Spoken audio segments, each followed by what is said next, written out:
예, 좌우에 계신 분들과 서로 축복하며 인사하십시다. 하나님을 의지하고 승리하십시다.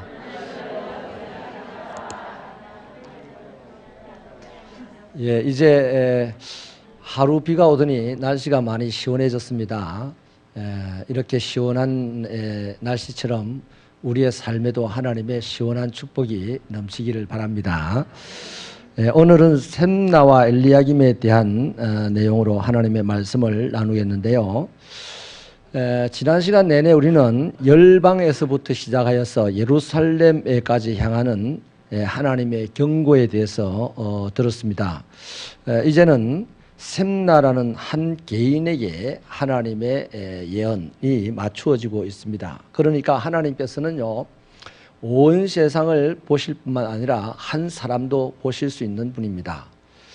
사람은 숲을 보면 나무를 보지 못하고 나무를 보면 숲을 보지 못해서 뭔가 공동체 일을 할 때마다 맞는 것 같은데 틀리게 되고 또 틀린 것 같은데 맞게 되기도 하는 그런 명쾌한 과학적인 증명이 없는 그런 일들이 많이 있죠. 그래서 하나님의 공동체는 많은 사람들이 각자의 은사를 가지고 모여서 한 가지 목적을 이루어내는 것입니다. 그래서 나무도 튼튼하고 숲도 아름다워야 되는 것이 바로 하나님이 세우신 공동체인 줄로 믿습니다. 좌우에 계신 분들이 한 번 더 축복하십시다. 튼튼한 나무가 되십시오. 그 곁에서 우리는 숲이 다 되어질 줄로 믿습니다. 오늘 셈나에 대한 심판을 예언을 하는데요. 셈나라는 사람은 히스기야 왕 때의 서기관이었습니다.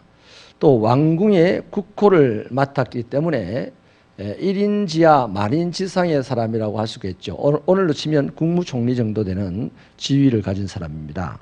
그런데요, 그가 17절부터 19절 말씀의 내용에 의하면 결박당하여서 세게 던짐을 당하고요. 또 던질 때 모질기에 싸서 꼼짝도 못하게 꽁꽁 싸서 공처럼 던져버린다 합니다. 야구공을 껍데기를 벗겨보면요, 아주 실을 가지고 아주 촘촘히 쌌어요. 그게 나중에 공이 되는데 그것처럼 싸서 던진다는 것이죠. 근데 이것은 곧 관직에서 쫓겨나고 지위를 잃고 영광도 잃고 죽임을 당할 것이라는 예언입니다. 그리고 그의 모든 지위와 영광은 엘리야김이라는 사람에게 넘어간다고 성경은 밝혀주고 있습니다. 이유가 뭡니까? 18절 중반절에 보면 주인의 집에 수치를 끼쳤기 때문이다, 그렇게 말씀을 합니다. 셈나라는 사람이 대단한 지위를 가졌는데 주인의 집에 수치를 끼쳤다. 그 주인이 누굽니까? 히스기야 왕이죠.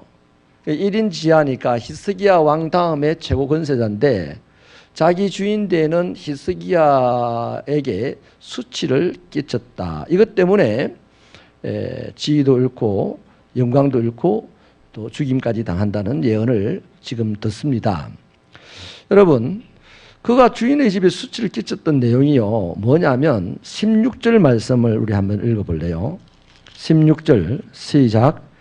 내가 여기와 무슨 관계가 있느냐? 여기에 누가 있기에 여기서 너를 위하여 묘시를 팠느냐?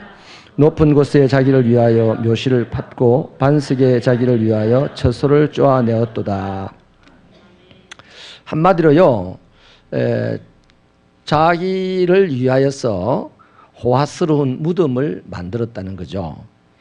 이게 주인의 집에 수치를 끼쳤다는 겁니다. 당시에는요, 산자를 위하여 무덤을 준비하는 것은 왕에게만 해당되는 일이었습니다. 왕만이 묘실을 만들어서 미리 만들었다가 거기에 들어가게 되는 거거든요. 근데 이 사람은 왕이 아니잖아요. 왕이 아닌데도 왕처럼 그렇게 행동을 했으니까 왕인 주인을 욕보인 것이 되는 것입니다. 여러분, 우리 각자는 아들은 아버지 앞에서 아들다워야 되고 아버지는 아들 앞에서 아버지다워야 될 줄로 믿습니다. 교회 안에서도 마찬가지예요. 교회 안에서도 우리에게 하나님 주신 지위들이 있으면 그 지위에 걸맞는 행동을 할 때 하나님이 아름답게 보시는 것이죠. 아무튼 오늘 지금 이 상황이요, 언제냐면 굉장히 전쟁이 빈번하던 때입니다. 히스기야 왕 때에는요, 사네립이라는 아수르 왕이 18만 5천 명을 데리고 쳐들어왔죠. 그리고 히스기야가 그날 기도해서 이기긴 이겼는데 그 이후에도 아수르의 왕들이 계속해서 자기 나라가 망할 때까지 이 유대아를 침입해 옵니다. 히스기야의 아들이 므낫세 왕이고 그 아들이 요담 왕인데, 이 므낫세와 요담 시대에 계속해서 아수르의 침략을 받습니다. 그러면서 전쟁 중에 아수르의 문화까지 밀려 들어와서 1월 성신을 므낫세는 섬기게 되고, 이 성전 안에다가 멸망에 가정한 것, 우상을 제단에 세워서 섬기게 하고, 또 므낫세는 아이들을 불 속으로 지나가게 해서 그 불에 산채로 태워서 제사를 드리게 되고, 뭐 이런 무자비한 짓을 했거든요. 전부 다 보면 아수르 쪽에서 흘러들어온 문화입니다. 우리가 일본에게 36년 지배를 받으면서 우리 안에는 일본의 문화가 많이 들어와 있거든요. 그렇게 싫어하는 일본의 문화가 많이 들어왔어요.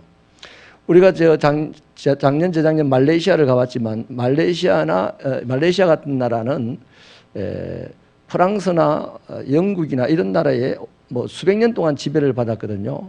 그러면 그 사람들이 싫을 거 아닙니까? 싫은데도 그 사람들의 삶의 모습은 그런 지배하던 사람들의 삶의 모습을 그대로 가지고 있는 거죠.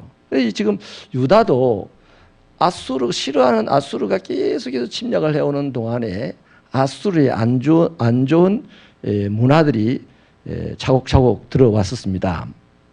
그런데요, 아무튼 이렇게 위중한 전쟁이 계속해서 일어나는 시대이기 때문에 왕이나 왕에게 지위를 나름대로 받은 사람들이 해야 할 일이 뭡니까? 전쟁을 대비하는 일을 해야 되잖아요. 근데 우리가 지난 시간에 받기로는 예루살렘이 환상의 땅이 안 되고, 환상적인 땅이 안 되고, 오히려 경고를 받고 멸망할 것에 대한 예언을 받은 그 키포인트가 히스기야의 교만에 있다고 그랬죠. 자기가 병중에 바벨론 신하가 찾아왔을 때 자기의 모든 것을 다 보여줌으로써 바벨론이 쳐들어올 빌미를 주었던 것이죠. 오늘은요, 그 환상적인 도시가요, 하나님의 환상이 있어서 환상적인 도시인데 왜 망하게 되느냐 하는 거기에 보면 왕도 그렇고 오늘 이 왕이 세운 지도자도 문제가 큰 거죠.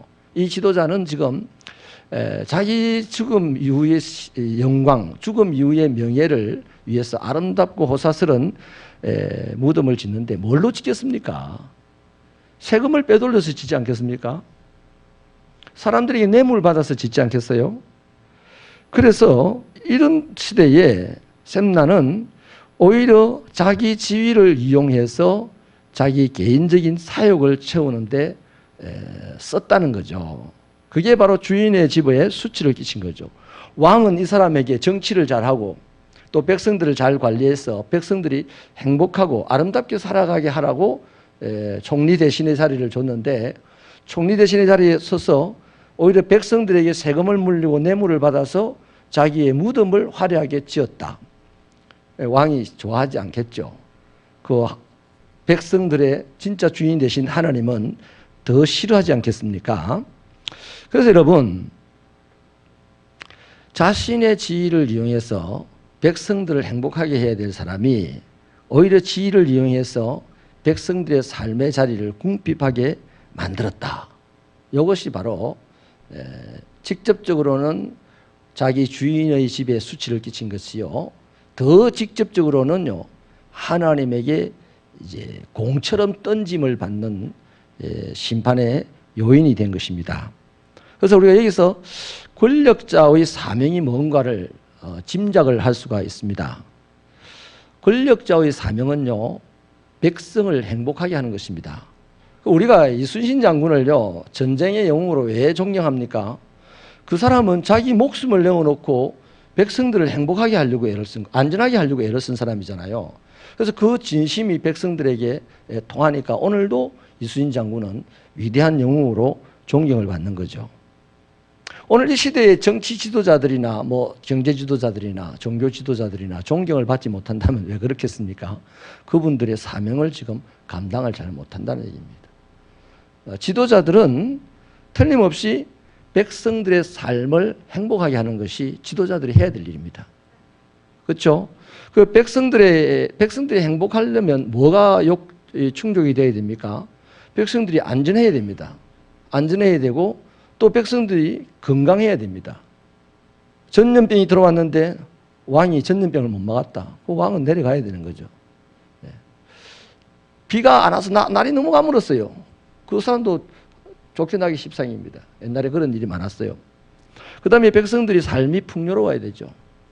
간단히 말하면 안전하고 또 건강하고 또 먹을 만한 것이 풍성하게 있고 이것이 바로 백성들이 행복하게 하는 것입니다. 우리나라 대통령을 뽑을 때요, 이렇게 할 수 있는 사람 뽑는 것이 그냥 딱 한 기준이 될 것입니다. 그죠? 네, 뭐 많이 배웠고 어느 한 부분 잘하는 게 아니고요. 요 세 가지. 누가 백성들을 제일 안전하게 할 수 있는가? 누가 백성들을 제일 건강하게 만들 수 있는가? 누가 백성들을 제일 부유하게 살아가게 할 수 있는가? 요걸 가지고 제일 합당한 사람을 각자가 찾으면 누구에게 물어볼 일도 없을 것 같습니다. 뭐 마찬가지죠. 교회의 지도자도 마찬가지입니다. 저도 교회의 지도자로 부름을 받았고 우리 교회 재직들도 각자 나름의 교회의 지도자로 부름을 받았다면 우리의 사명은 또 뭡니까? 하나님의 백성들의 삶을 행복하게 해야 되는 거죠. 아멘입니까? 영적인 삶을 행복하게 해줘야 됩니다. 그래서 목사는 교인들이 영적으로 건강하게 하고 또 영적으로 안전하게 하고 또 영적으로 풍성한 것을 누리며 살아가게 하는 것이 바로 목회입니다. 우리 교회의 중직자들도 이러한 사명감을 가지고 일을 한다면 내 유익을 위해서, 내 자존심을 위해서, 내 주장을 위해서 살지 않을 겁니다. 내 주장보다는 오히려 하나님의 백성들이 행복하다면 내 자존심 내려놓을 수 있는 그것이 바로 지도자죠. 아멘입니까? 하나님의 백성들이 행복하다면 나의 유익을 내가 마땅히 누려야 될 위치에서의 유익을 내려놓는 것, 그것이 바로 진짜 지도자가 되는 것입니다. 우리 새벽교회의 전하 여러분이나 다 이런 멋진 지도자들이 되시기를 바랍니다.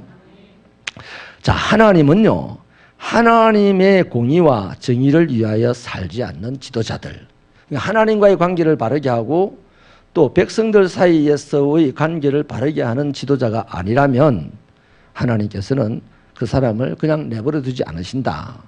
또 하나님은 지도자이면서도 백성들의 이익을 생각지 않고 자기 이익을 생각을 한다. 그 사람도 하나님은 내버려 두지 않는다는 것을 오늘 셈나를 통해서 우리는 보게 되었습니다. 자, 그 다음에는요, 이 백성들이 그렇다면, 지도자들이 어떻게 살아야 됩니까? 하나님 앞에서는 겸손히 섬기며 살아야 되죠.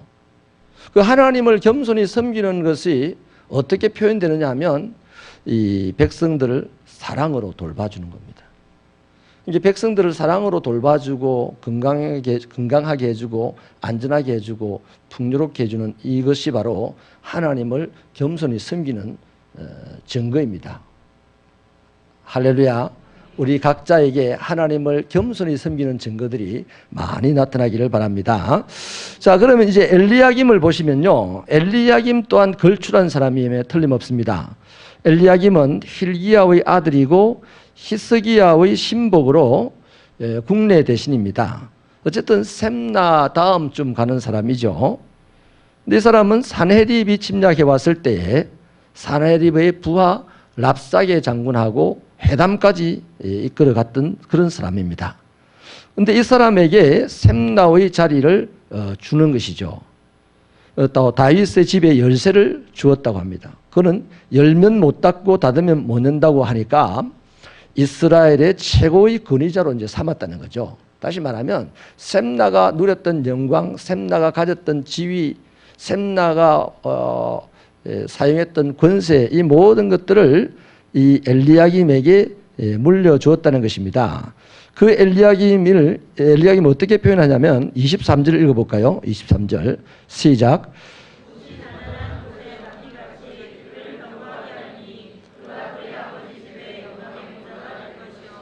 아멘. 이 사람이 단단한 벽에 잘 박힌 목과 같았다 말입니다. 대단한 이제 사람이죠. 그 시대의 최고의 사람이죠. 그래서 그 집안 아비의 집안에 영광스러운 인물이 됐다는 겁니다. 우리 새벽교회 청소년들이 이렇게 잘 자라면 좋겠습니다. 우리들의 교회에 우리들의 집안에 영광이 되고 자랑거리가 되는 청소년들이 되면 참 좋겠죠.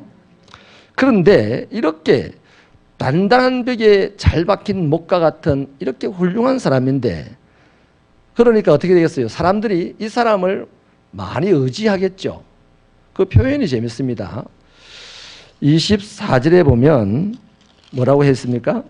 그의 아버지 집의 모든 영광이 그 위에 걸리리니 그 후손과 족속되는 각 작은 그릇 곧 종자로부터 모든 항아리 가지니라. 이 말이 무슨 말이냐면, 이 한 사람을 통해서 모든 집안의 모든 가문의 사람들이 다 먹고 살려고 달아붙었다는 겁니다.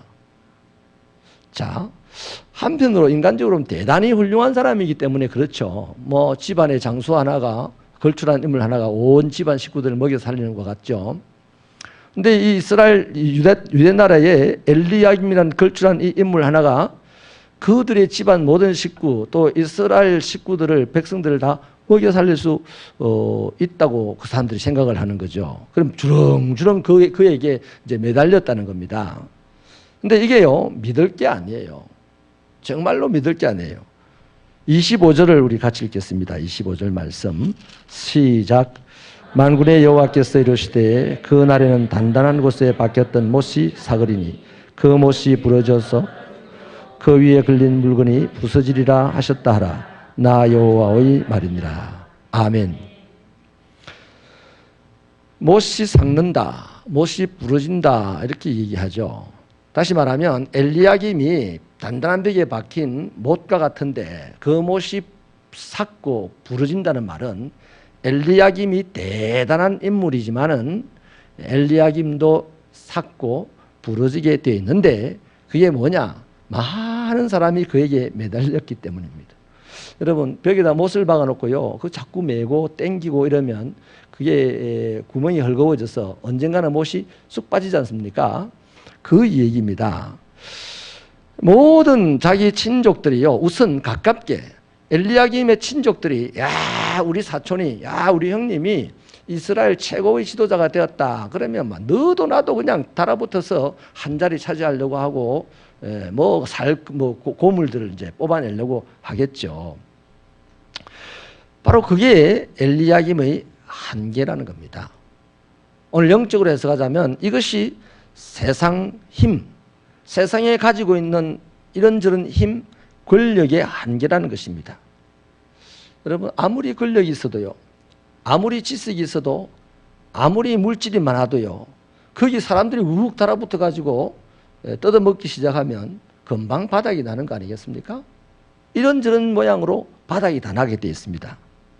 그래서 엘리야김도 부서질 때에 거기 매달려서 살겠다고 한 사람들이 다 떨어져서 어떻게 된다?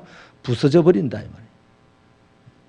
말이에요. 엄청난 비극에 대한 얘기를 하고 있는 겁니다. 자, 그렇다면 여러분, 이 엘리야김을 통해서 우리가 도대체 그럼 이 세상에는 한계가 없는 자는 없나? 내 인생을 걸고 맡기고 내 인생의 안전과 건강과 풍성한 부요를 누릴 수 있게 하는 이가 없나? 사람 가운데 없어요. 그래서 세상에서는 믿을 것이 없습니다. 그가 왕이든 종교 지도자든 아주 박학다식한 석학이든 어떤 누구도요, 믿을 자가 못 됩니다. 자식이 아버지를 믿었다가는요, 아버지에게 실망해서 아버지 원망하게 됩니다. 나중에 부모가 자식을 믿었다가 자식에게 실망하고 자식과 관계가 틀어지는 것입니다. 믿어야 될 대상, 한계가 없는 분 딱 한 분밖에 없어요. 십자가에서 저와 여러분의 허물과 죄를 담당하시고 죽어주신 예수 그리스도, 다시 사신 예수 그리스도 말고는요, 다 한계가 있어요. 아멘입니까? 그 예수 그리스도 한 분만 믿고 의지할 수밖에 없는 거죠. 그래서 이 성경에서 우리가, 성경이 지금 말하고자 하는 게 뭐냐면, 셋나 잘난 맛에 걸떡거리다가 하나님에게 버림당했다. 그러나 참 착하고 성실하게 살았던 엘리야kim, 그가 멋진 인물로 드러났지만 그에게도 사람들이 많이 들어붙으니까 넘어지더라. 그러므로 이 세상에는 악한 사람도 선한 사람도 믿을 사람이 아니다는 겁니다.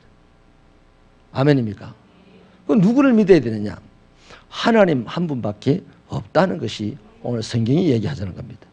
자, 여기서요, 이제 우리 본문을 통해서 교훈을 두 가지를 나누겠는데요. 첫째 교훈은요, 저와 여러분이 하나님께로부터 받은 지위가 교회 안에서도 지위가 있고 또 가정에서도 지위가 있고 직장에서도 인간관계 속에서도 자기 나름대로 하나님께로부터 받은 지위가 있습니다.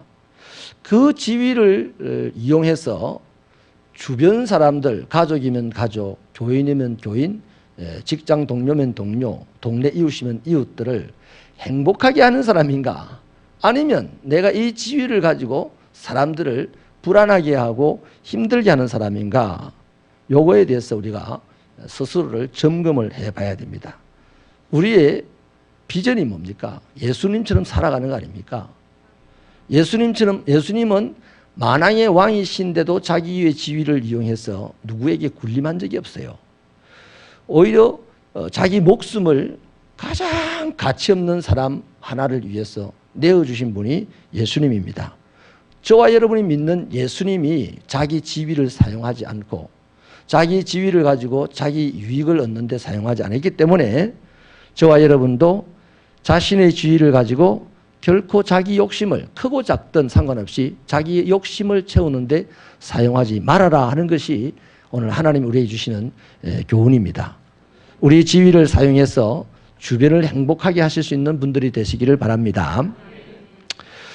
그 다음에요, 두 번째 우리가 받아야 될 교훈이 뭐냐 하면 하나님에게 내 자신의 안전을, 내 자신의 평강을, 내 자신의 풍요를 맡길 줄 알아야 되는 거죠. 저와 여러분이 사장님에게, 우리 아버지에게, 내가 믿을 만한 어떤 사람에게 내 인생을 맡겨서는 안 되고 하나님에게 맡게 됩니다. 내 인생이라는 이 말 안에는 안전과 건강과 풍요라는 말이 들어가 있습니다. 안전을 위해서, 건강을 위해서, 풍요를 위해서 어떤 훌륭한 의사에게, 대단한 석학에게, 위대한 정치가에게 맡겨서는 안 된다. 누구에게 맡겨야 된다? 하나님에게 내 인생, 안전과 건강과 풍요를 맡겨야 된다는 것이 본문이 주는 교훈입니다. 여러분, 노아를 보세요. 노아는 120년 동안을 산에다가 배를 만들었습니다. 방주를 짓기를 바닷가에 짓지 아니하고 바다도 모르는 저 산중에다가 노아가 배를 지었어요. 그러면 사람들에게 조롱도 많이 받았을 것입니다. 또 육체적으로 힘들었을 겁니다. 사람들이 조롱할 때마다 가슴이 찢어지는 아픔이 있었을 것이고 또 육체는 짐을 지고 올라가면서 육체야말로 또 어마어마한 고통이 있었을 것입니다. 그러나 노아는 그럼에도 불구하고 하나님에게 자기의 인생을 맡겼어요. 자기의 삶의 모든 것을 맡겼습니다. 결국에 어떻게 됩니까? 홍수 심판이라는 인간과 하나님 사이의 계산을 할 때에 노아의 가정 홀로 부서지지 않고 존재했어요.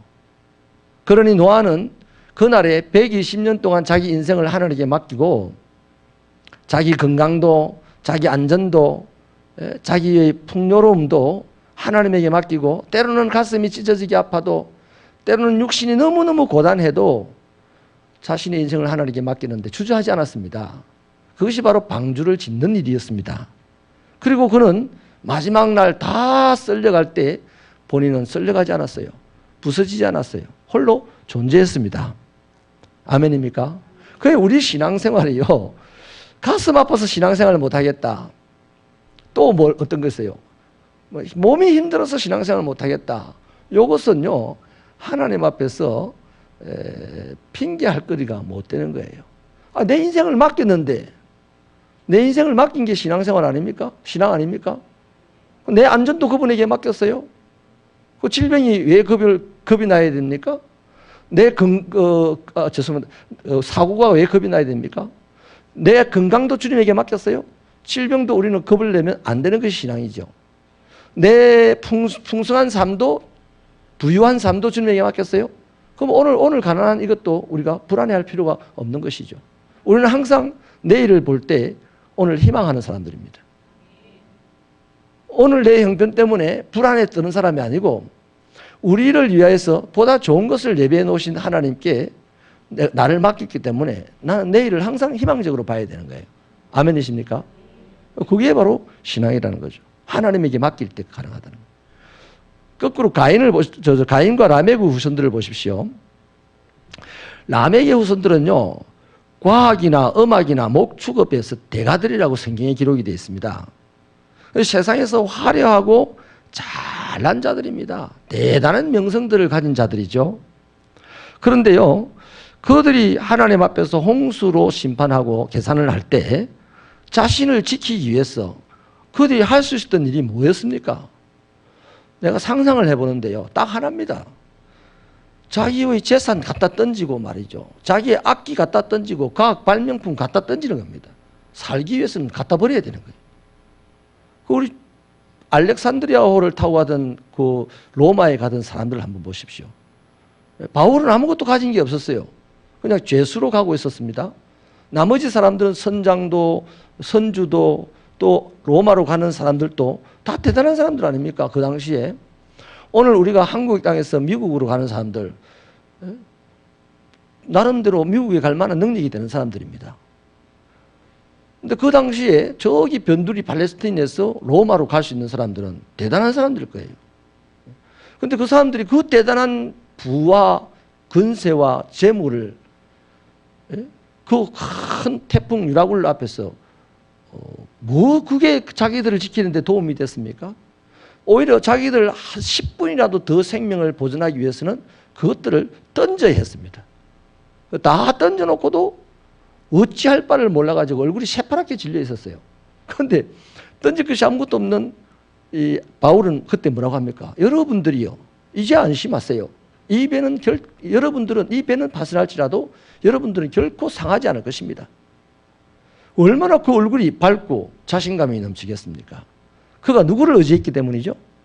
지금 알렉산드리아호 배를 탄 사람들 모두는요, 최소한 재물을 의지했고 자기 명성을 의지했고 기술을 의지했습니다. 항해술. 또 배를 의지했을 겁니다. 근데 그거 아무 도움이 안 됐습니다. 유라굴로 앞에서는. 근데 하나님을 의지했던 바울은 어떻습니까? 그 사람들을 살리는 사람이 되었습니다. 여러분, 세상을 살면서 제일 아름다운 삶이 뭡니까? 사람을 살리는 거 아닙니까? 사람을 제대로 살리려면요, 하나님부터 의지해야 합니다. 하나님을 의지하는 의사는 돈벌이에 욕심을 내지 않고 사람 생명을 살리는데 더 투자합니다, 자신을. 하나님을 의지하는 교사는 돈을 벌려고 애를 쓰기보다는 아이 하나를 바르게 기르기 위해서 자기를 투자합니다. 하나님을 의지하는 경제인은 돈을 많이 벌려고 몸부림치는 거 이전에 자기의 회사 직원 하나 복지를 더 신경 쓰는 사람이 되는 거죠. 아멘이십니까? 그러니까요, 이 가인의 후손들, 라멕의 후손들은요, 아무것도 자기를 지켜주지 못했고 자기 스스로도 자기 목숨까지 지키지 못하고 잃어버리게 됐어요. 그래서 말씀을 마치겠습니다. 시편 37편 5절을 찾아보십시다. 시편 37편 5절.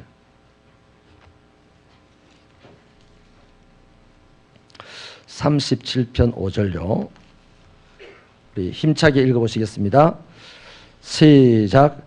내 길을 여호와께 맡기라. 그를 의지하면 그가 이루시고. 아멘이십니까? 잠언 찾아보겠습니다. 잠언 16장 3절. 잠언 16장 3절입니다.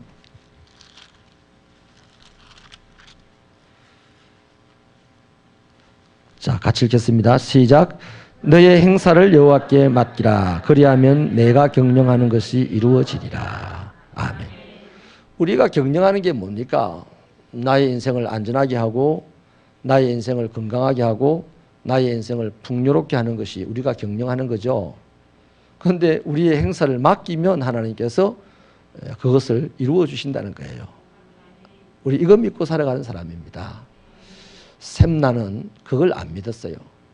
그래서 자기의 지위를 믿었습니다. 그 자기의 지위를 믿으니까 사람을 살리는 사람의 지위를 줬는데도 오히려 자기의 지위만 믿고 살다 보니까 사람을 죽이는 사람이 되었어요. 힘들게 하는 사람이 되었어요. 우리 주님은 하나님께서 지위를 주시니 그 지위를 가지고 사람을 살리는데 활용을 했습니다. 우리는 샘나처럼 이 세상을 살아가는 사람이 될 것인가, 예수님처럼 세상을 살아가는 사람이 될 것인가, 정도의 차이는 있겠지만은 누구는 샘나처럼 살게 될 것이고 누구는 예수님처럼 살게 될 것입니다. 우리 새벽교회는 예수님처럼 살아가려고 몸부림치는 사람이 더 많아지게 되기를 바랍니다. 기도합시다.